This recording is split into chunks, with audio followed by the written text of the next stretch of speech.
అందరికీ నమస్కారం. నేను Bhavani, RCLSS qualified clinical psychologist, autism specialist.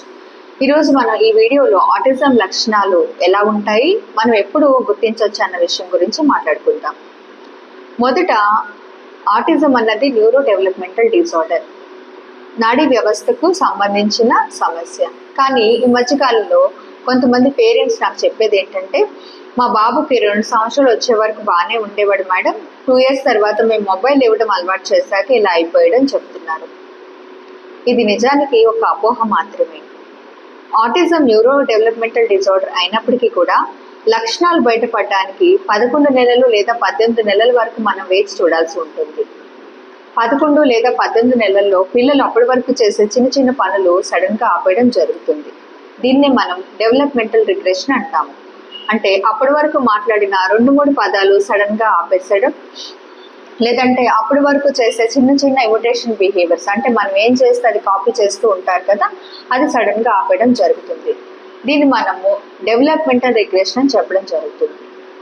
ఈ రిగ్రెషన్ ఏదైతే ఉందో అది అలాగే ఉండిపోదు, అది మనకి మళ్ళీ 3 సంవత్సరాల తర్వాత మళ్ళీ మైల్ స్టోన్స్ అన్నీ కూడా నార్మల్గా ఉండడం జరుగుతుంది.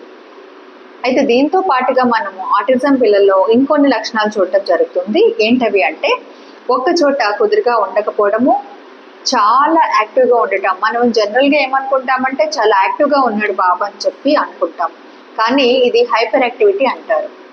ఇలా హైపర్ యాక్టివ్గా ఉండడం, ఎవరైనా పిలిస్తే వాళ్ళ వైపు చూడకపోవడం, ఐ టు ఐ కాంటాక్ట్ సరిగ్గా ఇవ్వకపోవడం, మనతో అవ్వచ్చు లేదా బయట వ్యక్తులతో అవ్వచ్చు, అలాగే వేరే పిల్లలతో సరిగ్గా కలవలేకపోవడం, కొత్త వాళ్ళు ఎవరైనా వస్తే ఆ ఎగ్జైట్మెంట్ అన్నది చూపించలేకపోవడం, అలాగే అన్ని బొమ్మలతోని ఆడలేకపోవడం. అంటే ఇప్పుడు మనం బొమ్మలు తీసుకొస్తే పిల్లలు చాలా ఎగ్జైట్మెంట్ ఫీల్ అయ్యి ఆడుకుంటారు కదా, అన్ని బొమ్మల్ని అబ్జర్వేషన్ చేసి చూస్తూ ఆడుకుంటారు.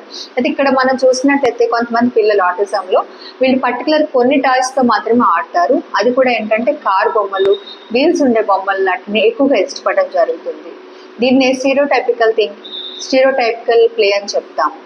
అలాగే వీళ్ళు ఎక్కువగా ఎక్సైట్మెంట్ ఫీల్ అయినప్పుడు ఫైన్ మోటార్ మేనరిజమ్స్ని చూపిస్తారు. అంటే అప్పటి వరకు బాగానే ఉండి సడన్గా ఏదైనా వాళ్ళకి ఎక్సైట్మెంట్ అనిపించినప్పుడు ఇలాగా హ్యాండ్స్ని ఫ్లాప్ చేయడం జరుగుతుంది. అలాగే హ్యాండ్ రింగింగ్ కూడా చేయడం జరుగుతుంది, అంటే చేతులు ఇట్లా చూసుకుంటూ ఉంటారనమాట. దీంతో పాటుగా వాళ్ళలో వాళ్ళు కొన్ని సందర్భాల్లో నవ్వుకోవడం కారణం లేకుండా, అలాగే ఎటో చూస్తూ ఉండటము, శూన్యం వైపు ఎటో చూస్తూ ఉండటము, తర్వాత ఎక్కువ శాతం ప్రీ ఆక్యుపైడ్గా, అంటే వాళ్ళు ఏదో సౌండ్స్ చేసుకుంటూ ఉండటము, లేదా కుక్కర్ సౌండ్, మిక్సీ సౌండ్ లాంటివి వచ్చినప్పుడు చెవులు మూసుకోవడం లేదా అక్కడి నుంచి వెళ్ళిపోవడం, కానీ ఇలా మనం కొన్ని లక్షణాలను పిల్లల్లో చూడడం జరుగుతుంది. దీంతో పాటుగా స్పీచ్కి సంబంధించి కొంతమంది పిల్లలు 2-3 పదాల్లో చెప్తారు, వాళ్ళకి నచ్చినప్పుడు మాత్రమే చెప్తారు, అది కూడా మనం అడిగినప్పుడు చెప్పరు. అయితే ఇది స్పీచ్ డిజార్డరా లేకపోతే ఏంటి అన్న దాన్ని మనం ఫర్దర్ వీడియోలో మనం మాట్లాడుకుందాము. అయితే మనం ఇప్పుడు ఈ లక్షణాలు ఏవైతే ఉన్నాయో ఈ లక్షణాలన్నీ కూడా 11 లేదా 18 నెలల వరకు మనం చూడడం జరుగుతుంది. అయితే అప్పటి నుంచి మనం మొదలు పెట్టుకుంటే 3 సంవత్సరాల వరకు ఈ లక్షణాలు కంటిన్యూ అవుతూ వస్తూ ఉంటాయి. అంటే 11 లేదా 18 నెలలు నుంచి మొదలయ్యి 3 సంవత్సరాల వరకు ఈ లక్షణాలన్నీ ఒక్కటిగా మనకు కనిపిస్తూ ఉంటాయి, అది కూడా గ్రాడ్యువల్గా. సో 3 సంవత్సరాల తర్వాత ఈ లక్షణాలు అక్కడితో ఆగడానికి అవకాశం ఉంటుంది.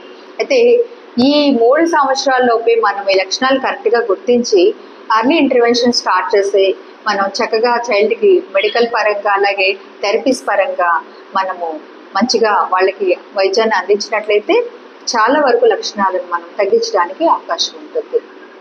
అలాగే ఈ మొబైల్ గురించి మనము అసలు మొబైల్కి ఆటిజంకి సంబంధం ఏంటి అన్న విషయాల గురించి కూడా మనం ఫర్దర్ వీడియోలో మనం తెలుసుకుందాం. అంతవరకు నమస్తే.